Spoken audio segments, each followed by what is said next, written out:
नमस्कार दोस्तों, आप देख रहे हैं आपका अपना चैनल एग्जाम केंद्र। मैं हूं मनोज यादव। दोस्तों, आज हम बात करेंगे साधारण ब्याज में पार्ट 3 वीडियो के बारे में। तो वीडियो को अंत तक देखिएगा ताकि आपको हर एक क्वेश्चन अच्छी तरीके से समझ में आए। और ये सभी क्वेश्चंस एग्जाम की दृष्टि से बेहद इंपॉर्टेंट है। और आइए शुरू करते हैं। क्वेश्चन नंबर 1 की बात करें दोस्तों, तो प्रभात ने एक बैंक से कुछ राशि 8% वार्षिक साधारण ब्याज की दर पर उधार ली और उसने वही राशि 12% वार्षिक दर पर आशीष को उधार दे दी। ठीक है, ध्यान दीजिएगा क्या कह रहे हैं। प्रभात क्या किया, एक बैंक से कुछ राशि लिया। ठीक है, वो अमाउंट में नहीं मालूम है, कुछ राशि लिया उसने, यानी कि कुछ मूलधन यानी कि कुछ पैसा लिया, चाहे 2000 3000 जो भी लिया होगा, उसको 8% वार्षिक साधारण ब्याज की दर पर उधार लिया है उसने। ठीक है, कहने का मतलब जो है, जो पैसा लिया है उसको 8% प्रतिवर्ष के हिसाब से जो है उस बैंक में क्या करना होगा, साधारण ब्याज देना होगा। और उसने वही राशि, जो राशि लिया वो वही राशि जो है तुरंत क्या किया, 12% वार्षिक दर पर आशीष को दे दिया। ठीक है, तो यदि 12 वर्षों के बाद उसे 960 रुपए का लाभ मिला हो, 960 रुपए का लाभ मिला हो, तो मूल राशि कितनी थी? ध्यान दीजिएगा, 960 रुपए का लाभ मिला, इसका मतलब ये हुआ कि जो भी लाभ मिला टोटल, जैसे मान लीजिए कि जो भी साधारण ब्याज 12% के हिसाब से मान लीजिए हमें जो भी साधारण ब्याज मिला है, वो ब्याज में से हमें क्या करना है, 8% जो बैंक को देना उसको दे दिए। तो बचा कितना, 4% वाला जो बचा हुआ है वही तो हमारा लाभ हुआ। इसका मतलब क्या हुआ, इसका मतलब ये हुआ कि यहां पर जो है मामला ऐसा होगा कुछ कि आप इस तरीके से लिख सकते हैं इसको कि यहां पर हो गया आपका मूलधन ले लीजिए और इधर हो गया साधारण ब्याज। ठीक है, अगर हम बात करें 100 रुपए पर, 100 रुपए पर साधारण ब्याज की बात करें तो यहां पर जो है क्या होगा, 12 में से 8 घटा दीजिए। डिफरेंस वाला साधारण ब्याज की बात कर रहे हैं, डिफरेंस यानी कहने का मतलब उसे जो लाभ मिलेगा केवल उस साधारण ब्याज की बात कर रहे हैं। तो उसे जो लाभ मिला 960 रुपए मिला, लेकिन 100 रुपए के हिसाब से अगर चलते हैं तो 12 में से 8 घटाएंगे, आएगा 4%। 4% 12 वर्ष के लिए जो लाभ मिला वही होगा, कहने प्लस 100 रुपए में 12 चौके 48 रुपए जो है उसको लाभ वाला 100 रुपए के हिसाब से 48 रुपए लाभ वाला साधारण ब्याज मिला। ठीक है, अब 960 रुपए अगर उसको टोटल क्या मिला था, लाभ मिला था, तब जो है मूलधन क्या होगा, बस और कुछ भी नहीं, 100 गुणे 960 बटे 48, 48 दूना कितना होता है 96, यानी कि 20 हो जाएगा। आएगा टोटल आंसर कितना आपका 2000 रुपए, बस और कुछ नहीं है। ठीक, सिंपल सी बात, ये आपका आंसर हो गया। अरुण 20,000 रुपए अपने दो दोस्तों को उधार देता है। वह पहले दोस्त को 12,000 रुपए 8% वार्षिक साधारण ब्याज की दर पर, ध्यान दीजिएगा, मतलब अरुण जो है 20,000 रुपए अपने दो दोस्तों को उधार देता है, उसमें से 12,000 रुपए वह जो है, कहने का मतलब 12 में से 20,000 में से 12,000 रुपए 8% वार्षिक साधारण ब्याज की दर पर वो पहले दोस्त को उधार देता है। अरुण अपनी कुल राशि, यानी कुल राशि मतलब 20,000 रुपए पर, कुल राशि 20,000 रुपए पर 10% लाभ चाहता है, अतः वह शेष राशि दूसरे दोस्त को किस साधारण ब्याज पर देना चाहिए, यानी उसे जो है किस साधारण ब्याज पर जो है शेष राशि देनी चाहिए ताकि उसे इच्छित लाभ मिल सके। कहने का मतलब 10% जो लाभ चाहता है वो लाभ उसे मिल सके। ठीक है, तो सबसे पहली बात कि यहां पर जो है सबसे पहली बात, अरुण का हम साधारण ब्याज निकालते हैं 10% के हिसाब से 1 साल का। ठीक है, तो 1 साल का हम अगर साधारण ब्याज निकालेंगे, अरुण का साधारण ब्याज, साधारण ब्याज का फॉर्मूला तो आप जानते हैं, लेकिन एक हमारे हिसाब से अगर चलते हैं तो वो हमारा ट्रिक जो है आप जानते हैं कैसे लगाया जाता है। 100 बराबर जो है कितना, यानी 100 मूलधन है तो 10 एक कम 10 जो है क्या हो जाएगा, उसका साधारण ब्याज होगा। 20,000 रुपए जो अगर मूलधन है तो साधारण ब्याज कितना होगा, तो क्या होगा, यानी ध्यान दीजिएगा 100 पर यानी कि 10 रुपए साधारण ब्याज और 20,000 रुपए पर कितना, क्वेश्चन मार्क, तो 20,000 गुणे 10, 20,000 गुणे 10 और जो बचा हुआ है उसको बटे 100 कर दो। ठीक है, डबल जीरो कैंसिल। इसका मतलब कितना हुआ, कहने का मतलब 2000 रुपए उसका क्या हुआ, ये साधारण ब्याज है 20,000 रुपए पर। ठीक है, 10% के हिसाब से एक साथ। क्लियर। लेकिन यहां पर हम पहले दोस्त की बात करें, पहले दोस्त की बात करें तो पहले दोस्त का जो साधारण ब्याज होता है, कहने का मतलब पहले दोस्त का जो साधारण ब्याज, कहने का मतलब ये हुआ कि वह पहला दोस्त जो है अपने अरुण को, यानी कि जो जिससे लिया है उसको कितना साधारण ब्याज देगा उसकी बात कर लेते हैं। तो 12,000 गुणे 8 बटे 100 के वैसे प्रोसीजर जैसे इसका किए थे। कैसे, 100 पर 8 कम 8 जो है क्या हो जाएगा, आपका होगा साधारण ब्याज। और इसके बाद जो 12,000 रुपए पर कितना साधारण ब्याज, तो क्या करिए आप 12,000 और उसके बाद जो आपका जो है साधारण ब्याज है जो 100 रुपए पर आप बता रहे हैं, 8 गुणे 8 बटे 100, डबल जीरो कैंसिल, कितना हो जाएगा 12 8 96, यानी कि 960 हो जाएगा। कितना हो जाएगा 960 रुपए। ठीक, अब यहां से आप एक चीज निकाल सकते हैं कि 2000 में से 960 घटा दीजिए, जीरो यहां पर आएगा 4, यहां आएगा कितना 0, यहां आएगा 1, कहने का मतलब 1000 रुपए।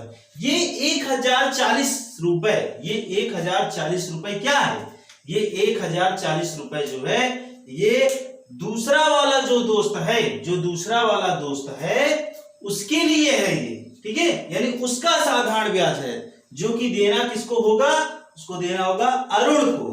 कौन देगा, दूसरा वाला दोस्त। ठीक है, लेकिन यहीं पर अगर हम बात करें कि 20,000 रुपए टोटल दूसरे दोनों दोस्तों को दिया था, जिसमें पहले दोस्त को 12,000, दूसरे दोस्त को कितना दिया, 20,000 में से 12,000 घटा दीजिए, 8,000, कितना 8,000। कहने का मतलब दूसरे दोस्त का जो मूलधन बना वो कितना है, दूसरे दोस्त का जो मूलधन है वो कितना है, वो 8,000 रुपए है। कहने का मतलब वह दूसरे दोस्त को अरुण ने 8,000 रुपए दिया था और उस पर जो है साधारण ब्याज 1040 रुपए बन रहा है, जो कि देना किसका होगा, अरुण को। क्लियर। अब हमें ये पता करना है कि किस दर पर, यानी कौन से साधारण ब्याज की दर पर वह जो है अरुण इतना जो है साधारण ब्याज देगा।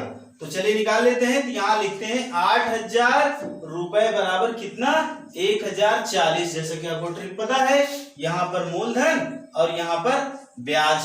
ठीक, तो 100 रुपए पर कितना, 100 रुपए पर कितना, बस सिंपल सी बात, 100 गुणे 1040 बटे 8,000 के, 000 से 000 कैंसिल, 8 कम 8, 8 त्रिक 24, कितना है 13। वैसे तो ये 13 रुपए क्या है आपका, ये 13 रुपए 100 रुपए पर जो कि साधारण ब्याज होगा, किसका वाला होगा, ये दूसरे दोस्त वाला होगा अरुण के। ठीक है, लेकिन वर्ष एक ही साल है तो एक से भाग देंगे तो एक तरह में 13, कहने का मतलब डायरेक्ट आप लिख सकते हैं इसका जो आंसर होगा 13% होगा। आई बात समझ में दोस्तों। 10,000 रुपए की राशि का कुछ भाग 8% वार्षिक दर पर तथा शेष 10% की वार्षिक दर पर उधार दिया जाता है। यदि औसत वार्षिक ब्याज 9.2% हो तो वे दोनों भाग हैं। कहने का मतलब ये हुआ कि वो दोनों भाग का मतलब पहला भाग जो 8% वार्षिक दर पर दिया गया है और दूसरा जो है जो 10% वार्षिक दर पर दिया गया है। ठीक है, वे दोनों अमाउंट आपको पता करने हैं और टोटल अमाउंट जो है कितने हैं, 10,000 रुपए। ठीक है, तो आइए जो है इसको सॉल्व करते हैं। सबसे पहली बात, ये जो 8% वाला है इसको इधर लिखिए और दूसरा जो है आपका 10% वाला है इसको इधर लिखिए, और जो दोनों यानी औसत वार्षिक ब्याज जो है वो 9.2 है उसको आप यहां सेंटर में रखिए। ठीक है, इस तरीके से, और इनका क्या करिए आप यानी कि इस तरीके से आप क्या करेंगे, अंतर ले लेंगे। ठीक है, 9.2 में से 10 का अंतर लेंगे, कहने 10 में से 9.2 घटाएंगे तो आएगा 0.8। ठीक है, अब 9.2 में से 8 घटाएंगे तो बचेगा कितना, यहां बचेगा आपका जो है 1.2। ठीक है, इस तरीके से, और हमें केवल अंतर लेना है इस जगह पर, ध्यान रखिएगा। मतलब इन दोनों का अंतर इधर आएगा, इन दोनों का अंतर इधर आएगा, उनके बीच में साइन प्लस आएगा माइनस आएगा, हमें उससे कोई मतलब नहीं। ठीक है, हमें केवल अंतर से मतलब है। दशमलव से दशमलव कैंसिल हो जाएंगे, उसके बाद 4 दूना 8 होगा, 4 तिहाई 12। कहने का मतलब आपको जो अनुपात निकलेगा 2:3 निकलेगा। ठीक, 8% वाला जो है उसका अगर अनुपात 2 है तो 10% वाला वही उसका अनुपात 3 होगा। ठीक है, इस तरीके से। अब आते हैं आगे। आगे क्या कह रहा है कि वे दोनों भाग क्या है, कहने वो दोनों भाग के बारे में पूछ रहा है। तो पहला भाग, पहले भाग के बारे में बताते हैं। तो पहला भाग कैसे निकालेंगे, बराबर टोटल अमाउंट कितना है 10,000 यानी कि 10,000 बटे, अब टोटल इन दोनों का जो रेट ऑफ इंटरेस्ट है 10 और 8% वाला, उनका अनुपात देखते हैं, 2:3 है तो दोनों को जोड़ लो, 2 और 3 5 हो जाएगा, गुणे पहले वाले यानी 8% वाले रेट ऑफ इंटरेस्ट वाले जो अमाउंट है उसको निकालना है, तो यहां पर लिखेंगे गुणे 2, कितना हो जाएगा 5 दूना 10। ठीक है, यानी कि हो जाएगा 2 दूना 4, कितना है 4,000 रुपए। पहला वाला जो है कितना आएगा 4,000 रुपए। दूसरा वाला भी ऐसे ही निकाल सकते हैं। ठीक है, या आप ऐसे निकाल लो जैसे निकालेगा, दूसरा भाग बराबर 10,000 बटे 5 गुणे 3 कर दो, या आप क्या करो यहां लिखो दूसरा भाग बराबर कितना 10,000 माइनस उसमें से 4,000 घटा दीजिए, बचेगा कितना 6,000। ठीक, यही आपका आंसर हो जाएगा। ये दोनों, पहला भाग 4,000, दूसरा भाग 6,000। इस टाइप का क्वेश्चन हमने जो है पहले यानी कि पार्ट 2 वीडियो में भी आपको बताया है। ठीक है, लेकिन वो इससे थोड़ा लॉन्ग था, ये उसका शॉर्ट क्वेश्चन है। क्वेश्चन नंबर 4, यदि x रुपए पर a% की दर से m वर्षों के लिए साधारण ब्याज उतना ही है, ध्यान दीजिएगा, x रुपए पर a% की दर से m वर्षों के लिए साधारण ब्याज उतना ही है जितना y रुपए पर a² % की दर से m² वर्षों के लिए, तो x अनुपाते y बराबर है। ठीक है, यही बताना है।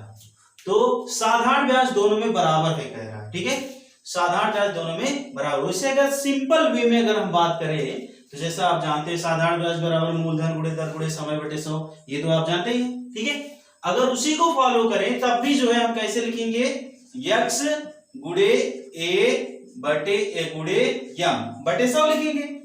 अगर आप चाहो तो ना भी लिखो, कोई दिक्कत नहीं, या लिखना चाहो तो लिख भी सकते हो।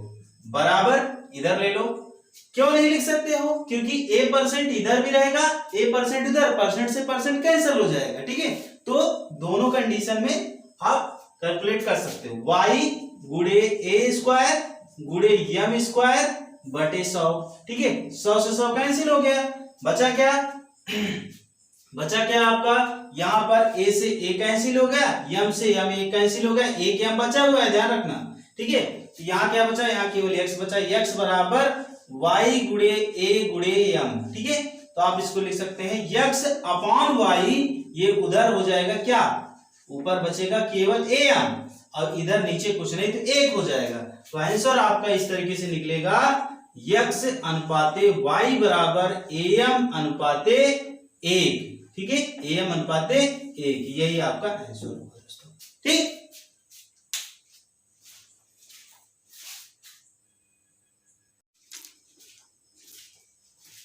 क्वेश्चन नंबर 5, एक व्यक्ति 3 भिन्न में 6 वर्ष 10 वर्ष तथा 12 वर्षों के लिए क्रमशः 10%, 12% तथा 15% साधारण ब्याज का धन निवेश करता है।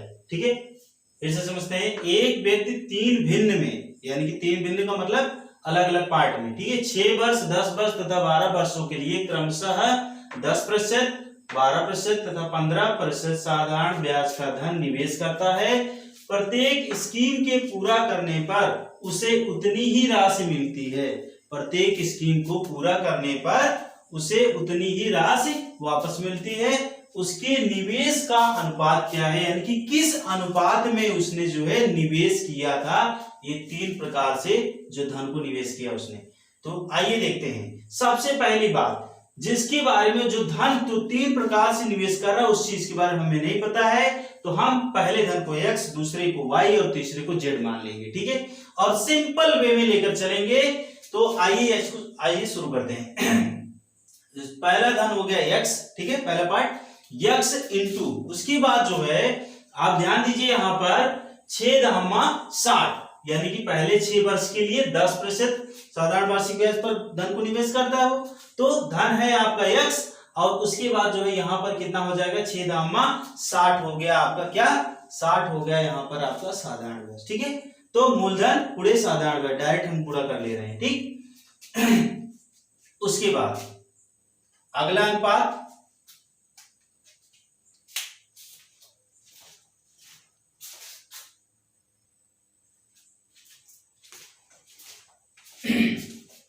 तो यहाँ पर पहला धन यक्स गुणे 6 दहम्मा 60 हो गया आपका, क्योंकि यहाँ पर ये है आपका वर्ष और ये है रेट ऑफ इंटरेस्ट, कहने का मतलब आपका जो साधारण ब्याज की दर होती है। ठीक है, तो 6 दहम्मा 60 हमने डायरेक्ट पूरा कर दिया इसमें। और बटे 100 लेंगे तो सब में बटे 100 लेना होगा, तो क्या होगा 100 से 100 सब कैंसिल होते जाएंगे, इसलिए 100 का झंझटी हम खत्म कर दे रहे हैं। डायरेक्ट जो यक्स गुणे वर्ष और समय, यानी कि जो आपका दर है और जो समय है उसको मल्टीप्लाई करते हुए चलेंगे। अनुपाते अगला जो धन होगा वो y होगा, y गुणे 10 ब्राह्म में 120। इसके बाद जो आगे आएंगे तीसरा होगा z गुणे क्या होगा 12 गुणे 15 करेंगे तो आएगा 180। ठीक है, 0 से 0 कैंसिल करो तीनों का, उसके बाद 6 कम 6 दूना 12 6 त्रिक 18 आया क्या यक्स अनुपाते y 2y, यक्स अनुपाते यहाँ पर 2y अनुपाते 3z। ठीक है, ये मिला है। अब आगे आएंगे तो ये हो जाएगा यक्स अनुपाते y अनुपाते z बराबर हो जाएगा आपका क्या 1 बटे 1 अनुपाते 1/2 अनुपाते 1/3, इस तरीके से निकलेगा ये। ठीक है दोस्तों, इस तरीके से ये अनुपात मिलेगा, लेकिन हमें जो है भिन्न में नहीं बताना है, हमें सिंपल वे में बताना है। इसलिए हम क्या करेंगे, इन 1 2 3 का एलसीएम लेंगे। एलसीएम आएगा 2 3 6 6 कम 6, यानी कि 6 एलसीएम आएगा, तो सब में मल्टीप्लाई करा देंगे। 1/1 गुणे 6 अनुपाते 1/2 गुणे 6 अनुपाते 1/3 गुणे 6। ठीक है, तो 6 2 3 6, ये तो कटेगा नहीं, 3 दूना 6, तो आपका आएगा आंसर 6, इधर हो जाएगा 6 कम 6 3 1 कम 3 और इधर होगा 2 1 कम 2। कहने का मतलब जो आपका अनुपात मिलेगा x अनुपाते y अनुपाते z का, वो मिलेगा क्या, वो मिलेगा आपको 6 अनुपाते 3 अनुपाते 2। क्वेश्चन नंबर 6, पार्थ एक निवेश पर 15% का लाभ अर्जित करता है, जबकि एक अन्य निवेश पर उसे 10% की हानि होती है। यदि उसके ये दो निवेश 3:5 के अनुपात में हो तो उसका कुल मिलाकर हानि का प्रतिशत क्या होगा, आपको ये बताना है। ठीक है, कहने का मतलब उसने पहले ही बोल दिया है कि इस क्वेश्चन में उसको हानि होने वाली, लेकिन कितने प्रतिशत की हानि होगी ये बताना है आपको। ठीक है, तो आइए देखते हैं। सबसे पहली बात, दो निवेश जो 3:5 के अनुपात में है, हम क्या करते हैं उसको 100 के मल्टीपल में रख करके मान लेते हैं कि जो है पहला निवेश उसका जो है 300 है और दूसरा निवेश जो है उसका 500 है। ठीक है, 3:5 के अनुपात में। ठीक है, उसके अनुसार 300 और 500 ये मान लिया गया दोनों निवेश। ठीक है, माना, क्लियर। अब ये बात समझिए आप कि 15% का लाभ अर्जित करता है। अगर 300 अगर था तो 100% था, ये बात तो आप समझ ही सकते हैं।